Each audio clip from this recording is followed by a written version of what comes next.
দেখো বয়স বাড়ছে। বয়সের সঙ্গে, সঙ্গে আরো দায়িত্বগুলো মনে হয় দিন, দিন আরো বেশি বাড়ছে। বাবা-মাকে দেখা, লাইফে প্রতিষ্ঠিত হওয়া, পয়সা কামানো এগুলো তো আছে, এগুলো থাকবেই। যেহেতু আমরা সমাজবদ্ধ জীব, সমাজে চলতে গেলে এগুলো দেখে শুনে চলতে হবে। সুতরাং আ বয়সের সঙ্গে, সঙ্গে এগুলো স্বাভাবিক ব্যাপার। তো তাই বলে নিজের ভিতরের যে কি বলবো আমি, ২য় আত্মাটা বা বাচ্চাটা আছে সেটাকে মেরে ফেললে হবে না।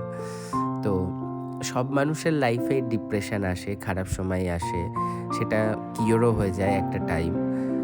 আর আমার মনে হয় যে একটু কোথাও ঘুরতে গেলে সেই ডিপ্রেশনটা থেকে বেরিয়ে আসা যায়, কাম আউট করা যায়। সেটা আমার পার্সোনালি মনে হয়। তোমাদের কি ওপিনিয়নস বা তোমাদের কি মতামত? কমেন্ট বক্স তো খোলাই আছে, গিয়ে কমেন্ট করে এসো। অবশ্যই ভালো লাগবে কমেন্ট করলে আমার। তো যাই হোক আমরা সেদিন বাড়ি থেকে ৪ বন্ধু মিলে বেরিয়ে পড়লাম। তার একটা রিলেটিভের বাড়িতে যাবো। লোকেশনটা আমি আগেই শুনেছিলাম, খুব একটা সুন্দর জায়গা। তো আমরা স্বরূপপুর ঘাটটা পার হয়ে ফতেপুরের ভিতর দিয়ে অচিনতলা দিয়ে ডোমকলে যাচ্ছিলাম। তো যেতে, যেতে এখানে কিছু ভিডিও টেক নিচ্ছিলাম। আর তার আগের দিন আমি একটা জ্যাকেট ডিজাইন করেছিলাম। সেটার ভিডিও তোমাদের সঙ্গে হয়তো শেয়ার করা হয়নি বা স্ট্যাটাসে লাগিয়েছিলাম।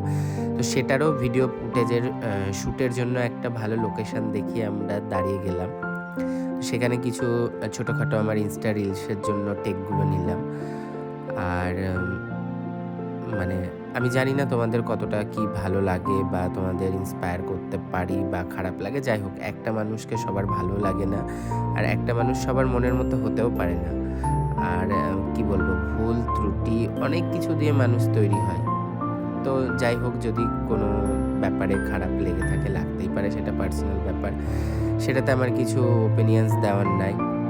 তো যাই হোক, আমরা এখানে দাঁড়িয়ে কিছুটা সময় কাটাচ্ছিলাম। যেহেতু অনেকটা রাস্তা আমাদের যেতে হবে, প্রায় মোটামুটি ৫০ কিলোমিটার মতন।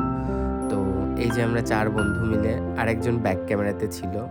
মানে আমরা ৪ বেস্ট ফ্রেন্ড মিলে এখানে দাঁড়িয়ে ভিডিও টেক নিচ্ছিলাম।